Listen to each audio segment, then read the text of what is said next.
Hey everybody, welcome to Workforce Gaming. I'm Brad here with Doug. Hi. E3 is right around the corner, Yeah. about a week away, depending on when you're listening to this. So, what we want to do is, Depends when it gets edited. yeah, how lazy were we? Well, we're recording it on May 30th, so that should put into perspective what we're talking about because obviously a week from now this could all be completely out of date. But we're going to try and focus on the stuff that we know is coming, so hopefully that keeps it a little bit more relevant. But Mhm. our goal with this is we're going to go through the three publishers that have conferences outside of the big three, Sony, Nintendo, and Microsoft, and that is Ubisoft, Bethesda, and EA. So we're going to kind of go one by one, just talk about what we're kind of excited to see from each one. So this isn't going to be an all-encompassing everything we think they're going to show, but just some stuff that we're interested in that we hope to see. Yeah. So we'll start out with Ubisoft. So Doug, I know that's one of the ones that you're looking forward to. So what's something you're looking forward to with Ubisoft here? I'm looking forward specifically to just the Ubisoft conference. I like Ubisoft conferences. I know we're supposed to talk about specific games, but no joke, Ubisoft and Sony, I think I say Ubisoft, Sony, and Nintendo are the only conferences I watch all the way through. I don't like Ubisoft games. I don't play them. They give damn good conferences, so I'm just excited They for just the no, Ubisoft. they just give weird conferences where it's like, oh Yeah. yeah, every year I feel like they mix it up. Like last year it was we're just gonna have some people go sit on the couch and just hang out and talk about our games after we've shown them. Hmm. The year before you've got people running around playing laser tag. You've got Aisha Tyler up there like talking about stuff. Like Yeah. they always they come to entertain, if They, nothing else. Yeah, exactly. I think Ubisoft are just in general really good at presenting their games. So because I think all Ubisoft games usually have really good. While I personally don't like playing them, I think Ubisoft games have really cool concepts, which make for really good press conferences. Yeah, Like, they're good to talk about. They've got lots of good talking points. yeah, and like Far Cry Primal, it's a Far Cry game set like during the like Ice Age. Like that's just a neat idea. Or Watch Dogs 2 is like a band of like ragtag sort of like hipster kids are taking down the man, and it's all really colorful. And that's just kind of an interesting game to talk about. So like I really like just Ubisoft talking about Ubisoft games. I don't like playing them, but um one day I will. I feel like Someday there'll be that one. See, now the thing I'm thinking of here, because I agree with you. The only one that I can think of that I'm looking at, and I'm almost pissed that I haven't played it yet, and that's the new South Park game. really Because okay, yeah, they're gonna show that off, because that doesn't come out now until I think like October, or somewhere around there. So it's yeah, like they're gonna have more of that. Now, granted, I feel like they've talked about this game for the last two E3s, yeah. They talked about it but for a while. I feel, yeah. but I think they laid it back in December, and then it's pretty much just been silence on it since then. But So do you feel like there's more to talk about South Park? Because like I mean, I played the first game. I feel pretty confident the second game's gonna be pretty good. Like it's gonna be the same stuff. So I'm not. I'm just waiting to buy it as opposed to waiting to hear more about it. I guess that's true. I think it's just more that I'm waiting just to see more, waiting to play it. So I think it's more of just that, like, give me that reminder that this is cool and that I'm excited about it, because it's one of those things that's kind of drifted to the back of my mind. Even though it's one of those games I'm really excited to play, it Mm. just slowly moves its way back because I haven't heard anything about it versus some of these other games that keep popping up over and over again. Yeah, that's true. I do want to spend just a quick second on Assassin's Creed. Yes, because that's going to be huge there. That's going to be a good chunk of this thing. You know what? I talked about not like really liking Ubisoft games, but Watch Dogs 2, like I don't like it. It's a damn good game though. I own it. I put a few hours into it. Don't like it. Not a fan, but it's a good game. I feel like Assassin's Creed like doesn't really keep my interest at all. But like I feel like the Ubisoft sort of open world game has sort of changed. Like they learned a lot from Unity and that people didn't like that stuff. They learned a lot from that London one. Or what's that? Syndicate, I think, right? Yeah, Syndicate. They found out what people did and didn't like about that game. And then Watch Dogs 2 was sort of like a response to those. And now I don't know, man. Assassin's Creed Egypt thing, Origins, or whatever the hell it's called. I don't know, man.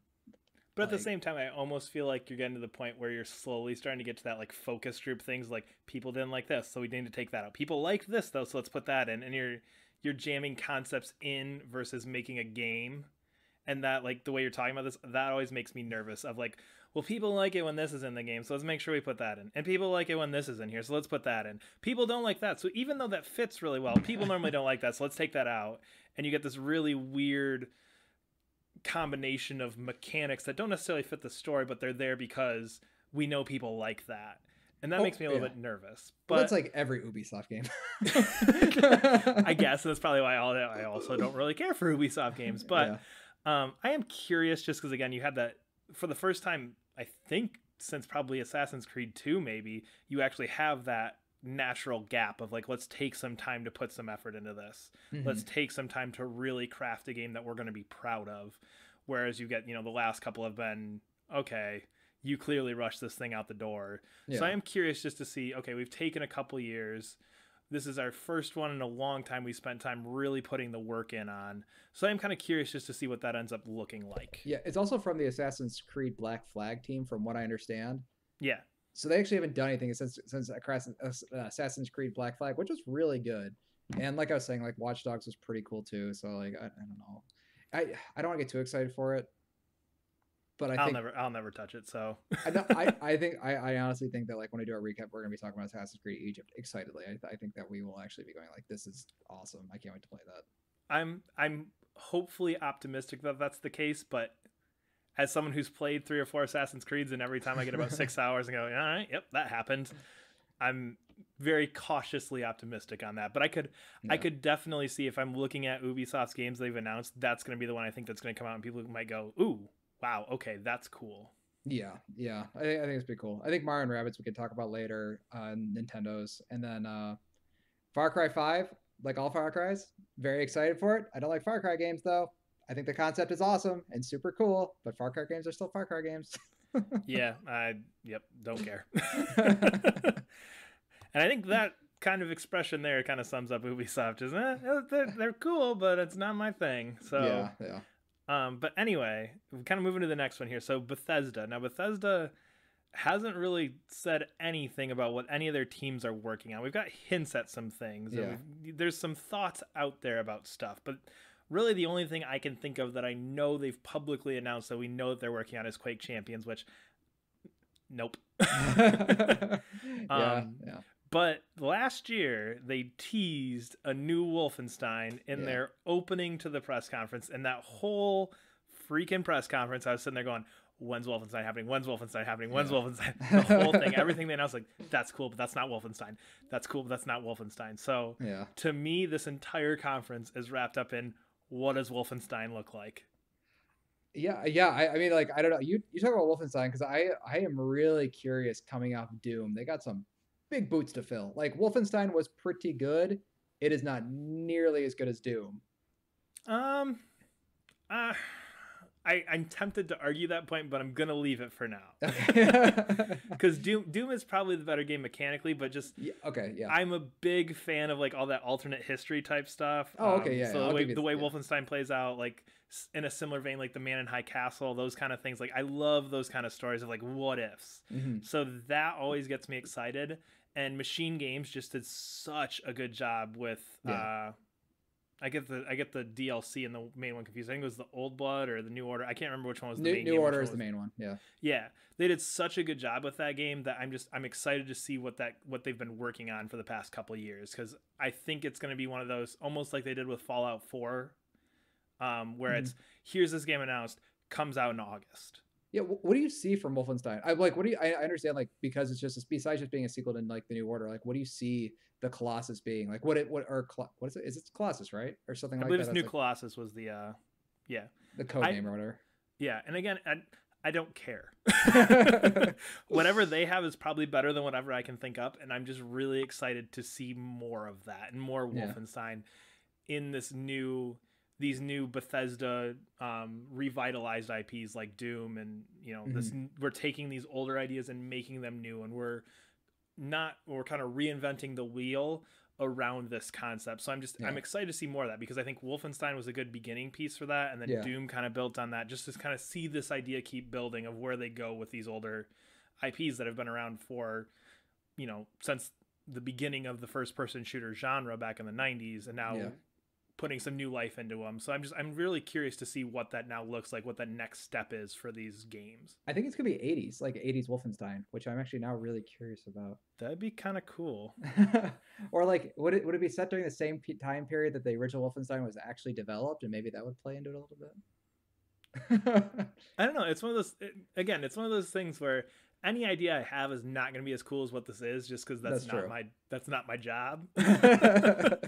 But I'd love to kind of see just, even maybe 15 years past the New Order. Like, Yeah. what happened as a result of that? Where do these characters end up? Like, what's the world look like now 15 years in the future where you get some more new technology? You get more, okay, you've had more time for these Nazi scientists to get into some of this stuff. Like, what comes next, I think is always interesting. So, I don't know. I'm that's pretty much it for Bethesda for me. Like, whatever that is, that's the thing I'm going to be sitting here watching the whole time going, get to that, get to that, get to that. Yeah.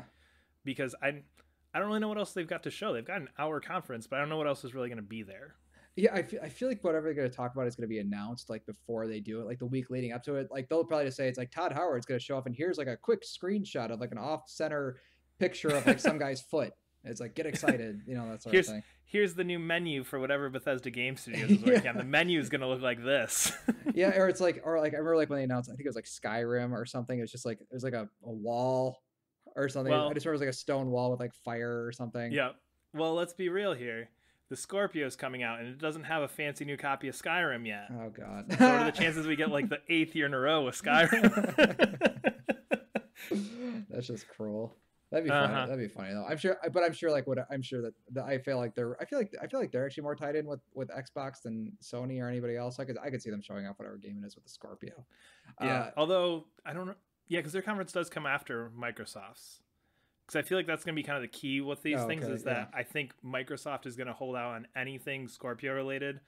I don't think they want coming out before theirs. I think Microsoft wants to have that as their kind of ace in the hole. Like, we're the ones with the new console this year. We're the only ones talking about this. And then, okay, we did it. Okay, now you guys can talk about it, whatever. But I think, because I know EA comes first, and I think it's Bethesda then Microsoft. So, or no, I think it might be Microsoft then Bethesda. So if Microsoft is before this, I could very easily see them kind of piggybacking off of Scorpio with whatever Todd Howard and Bethesda Game Studios has been working on, and kind of going like, oh yeah, you guys thought all our games are kind of janky and have these weird things. Not anymore, Scorpio. Now they'll be running really fast and janky. Yeah. No, I think like as far as Bethesda, like I don't. I mean, I'm not a huge fan of Bethesda games. I think if they even whisper the word Doom and 2, I'll be excited. But I'll even settle for like Doom DLC. Like if they have single player DLC for Doom, I'll get excited for that. I think that right now I just don't know about enough Bethesda, and they've released all of their games. They've talked about. So I really have no idea. And that's the cool thing about Bethesda is I think Bethesda actually looks at E3 in the proper way of, here's what you're going to be playing over the next 365 days. Yeah. Okay, that's up. Next year, we'll talk about the next year. And you really don't know what's coming up until then. Because if you think about last year, we announced Prey. We did a whole crap ton of stuff about Dishonored 2. We talked about Skyrim Remastered. Like, all this stuff came out over the last year. So I think that's kind of their mindset of this is, here's your game for holiday. Here's your game in the spring. We'll be back next year to talk about 2018. Like, we're not, or 2019. Like, we're not going to get ahead of ourselves, which is cool. Yeah. So I think it's kind of cool. They can keep it. I like also they keep really secretive until they actually do start talking about it, and they tell you everything. I like that. Yep. So our last one here for this episode, EA. Yeah. Now, I'm super pumped for EA for a lot of reasons. One reason. Like 1.5. But anyway, mostly one. But I'm just curious what your thoughts are on EA. Is there anything here you're excited for? Because I know to me, this is like, it's like Sony, then EA are like my two big ones this year, just because of what's possibly there for EA. I mean, I'm looking at our list of EA games, and I'm like, I'm weirdly interested in whatever the hell they do for Need for Speed, just because Need for Speed has been like rebooted to hell and back like 5 or 6 times. Like what are they even doing? Like I don't even, like there's like 4 games named just Need for Speed. I think there's 2 last generation. Yep, every year, and you're gonna get another Most Wanted, another Hot Pursuit, and the same couple ideas over and over again. Yeah, and so it's just like, I don't know, just like some like just like weird sort of like part of me is just like, how are they even doing like another Need for Speed? Like they've done everything you could like the last one had like full motion graphics. Like they really were just like we're running out of ideas, guys. Just please race more cars. Yeah.